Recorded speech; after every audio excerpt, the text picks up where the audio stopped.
क्या नाम है आपका? मेरा नाम दिग्विजय पाल है और मैं जो है फतेहगंज पश्चिमी ब्लॉक का ब्लॉक अध्यक्ष हूँ। और हमारे ये सारे आसपास जितने सारे लोग हैं मनरेगा कार्मिक हैं, हमारे अतिरिक्त कार्यक्रम अधिकारी हैं, टीए साहब हैं, कंप्यूटर ऑपरेटर हैं। हम लोगों की समस्या प्रयास करूंगा। क्या नाम है आपका? मेरा नाम करमवीर गंगवार। कहाँ रहते हैं आप? मैं रहता हूँ ग्राम पंचायत अग्रास, रोजगार सेवक हूँ फतेहगंज ब्लॉक में। तो हम लोगों की समस्याएं तो बहुत पुरानी हैं, काफ़ी समय से बोला शोषण हम लोगों का किया जाता है। एग्री स्टॉक सर्वे ऐसे ऐसे काम हम लोगों से कराए जाते हैं जिसका हमें कोई मानदेय कोई भी कुछ नहीं दिया जाता है। तो इसकी क्या नाम? और हमारे डीसी वर्मा जी को आपने दिया है? हाँ, दिया था। डीसी वर्मा जी को दिया था। हर क्षेत्र के, हर विकास खंड के जितने भी एमएलए हैं, सबने अपने अपने क्षेत्र के विधायकों को और एमपी साहब के लिए और जो भी एमएलए। नमस्कार दोस्तों, मैं हूं आशीष धनगर और आप देख रहे हैं आपका अपना चैनल द अहिल्या दस्तक। इस वक्त मैं मौजूद हूं फतेहगंज पश्चिमी के ब्लॉक में और ये जो मेरे साथ बहुत सारे आप लोग देख रहे हैं, इन लोगों की कुछ समस्याएं हैं और फतेहगंज ब्लॉक में इस समय मैं उपस्थित हूं और ये लोग रोजगार सेवक हैं। और कहीं ना कहीं जिस प्रकार से इन लोगों की समस्याएं हैं, ये समस्याएं सरकार पर सवाल खड़ा करती हैं। किस तरह का वो सवाल है और किस तरह की समस्याएं हैं, इन तमाम चीज़ों को लेकर के हम लोग बातचीत करने का प्रयास करेंगे। क्या नाम है आपका? मेरा नाम दिग्विजय पाल है और मैं जो है फतेहगंज पश्चिमी ब्लॉक का ब्लॉक अध्यक्ष हूँ। और हमारे ये सारे आसपास जितने सारे लोग हैं मनरेगा कार्मिक हैं, हमारे अतिरिक्त कार्यक्रम अधिकारी हैं, टीए साहब हैं, कंप्यूटर ऑपरेटर हैं।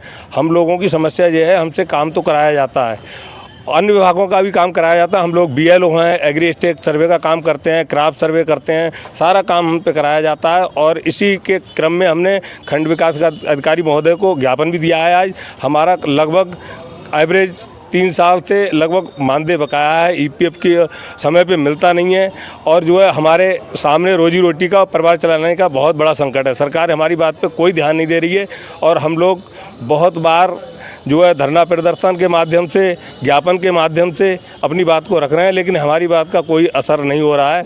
और जो है हम लोग इस समय बहुत कठिनाइयों का सामना कर रहे हैं अपने परिवार। आपके हाथ में एक लेटर पैड दिख रहा है, ज्ञापन दिख रहा है, इसमें क्या कुछ है?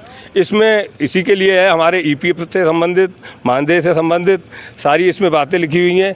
और जो है इसको अगर अभी हमने इसको जो है चेतावनी दी है, इसको दिया ये जे हमने खंड विकास अधिकारी महोदय को दिया है। और जो है अभी जो हमने चेतावनी के तौर पे या सूचना के तौर पे दिया है, आगे अगर हमारी बात को नहीं सुना जाएगा, हमारा मानदेय निर्गत नहीं किया जाएगा, तो हम जो है आगे बिल्कुल कलमबंद हड़ताल करेंगे और काम को किसी भी कीमत पर नहीं करेंगे जब तक हमारी समस्याओं का समाधान नहीं होगा। कब से मानदेय आपका अटका हुआ है? मानदेय हमारा एवरेजन लगभग 2, 2.5-3 साल लगभग, सबका अलग अलग एवरेज है। मतलब बरेली जिले का अलग है और डिस्ट्रिक्ट आल यूपी के उनका अलग है, सबकी समस्याएं अलग अलग हैं, लेकिन एवरेजन 3 साल का लगभग है। कितना मानदेय बनता है आपका प्रति महीने? हम लोगों को 10,000 रुपये का है, उसमें से 2212 रुपये हमारे ईपीएफ की कटौती होती है और 7788 रुपये हम लोगों के लिए मिलता है। क्या नाम है आपका? अभिदीप अग्रवाल है मेरा नाम। क्या कुछ कहना चाहेंगे? 15 साल हो गए इस नौकरी में। उस हिसाब से जितना हमें समय सरकार से लाभ मिलना चाहिए था और जो हमारी क्वालिफिकेशन थी उस हिसाब से कुछ भी नहीं मिल पा रहा हमें। सारी क्वालिफिकेशन हमारी, मैं तो किस लाभ की अपेक्षा कर रहे थे? मानदेय वृद्धि सबसे, और समय से मानदेय मिलना, HR पॉलिसी, मेडिकल अलाउंस, कोई अलाउंस हमारे नहीं मिलना जो कि हमें मिलना चाहिए। आपका क्या नाम है? जी, मेरा नाम पवन कुमार है और मैं एक ग्राम रोजगार सेवक हूँ मनरेगा योजना में। ये अच्छी बात है कि सरकार ने मनरेगा को बदलकर जी राम जी कर दिया है, हमें इससे बड़ी खुशी हुई है। लेकिन सरकार से हम ये कहना चाहेंगे कि इसके साथ साथ हम सभी मनरेगा कर्मियों का भी ध्यान रखा जाए और इससे भी हमें और बड़ी खुशी होगी।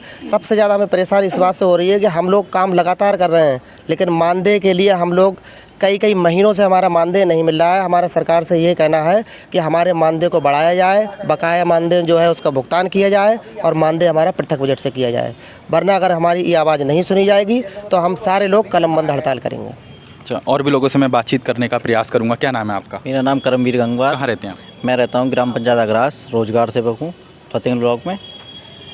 तो हम लोगों की समस्याएं तो बहुत पुरानी हैं, काफ़ी समय से बोला शोषण हम लोगों का किया जाता है। एग्री स्टॉक सर्वे ऐसे ऐसे काम हम लोगों से कराए जाते हैं जिसका हमें कोई मानदेय कोई भी कुछ नहीं दिया जाता है। तो इसकी शिकायत जो है आप लोग कब से कर रहे हैं? इसकी शिकायत तो हमारी जब से हमने ज्वाइन कराया, हमारा जो भी धरने प्रदर्शन हो रहे हैं वो सारे हो ही रहे हैं। उसका कोई रिजल्ट निकल के, कोई परिणाम नहीं आ रहा है। सरकार भी ये कहती है, इन्होंने एक हम लोगों के बारे में सोचा था कि आप लोगों का मानदेय जो है 10,000 कर दिया जाए, लेकिन उसमें भी हमें कंटीजेंसी के हिसाब से 3.5% के हिसाब से दिया जाता है। अगर हम काम अच्छा कराएंगे तो पैसा मिलेगा, नहीं कराएंगे तो वो भी नहीं मिलेगा। उच्च अधिकारियों को आपने ज्ञापन दिया तो उसमें क्या आश्वासन मिला आपको? आश्वासन कुछ नहीं मिला,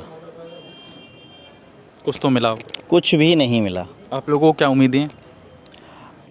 अब जब उम्मीदें ही नहीं है, अब तो काफ़ी टाइम हो गया हमें ये देखते हुए, उम्र भी निकल चुकी, दूसरा काम भी नहीं देख सकते। आपने कहा लगभग 3 साल से आप लोगों को मानदेय मिल ही नहीं रहा है, तो ऐसी स्थिति में परिवार फिर कैसे चला रहे हैं? कैसे चल रहा है? कुछ नहीं चल रहा है। जो हमारा थोड़ा बहुत साइड बिजनेस है हम उससे चलाते हैं अपना काम, जैसे हमारा जन सेवा केंद्र वगैरह है या छोटा मोटा खेती वगैरह है, बस इससे ही चलता है।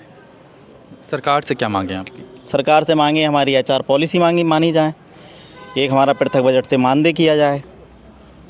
इसको अल्टीमेटम समझा जाए या फिर आगे कोई बड़ी जो रणनीति है आपकी? बड़ी रणनीति हमारे पास लास्ट विकल्प है। मैं जो है लगभग हमारे सभी लोग हैं 40 प्लस के आसपास है, मेरी तो 50 प्लस हो गई है लगभग। अब हमारे पास कोई विकल्प नहीं है।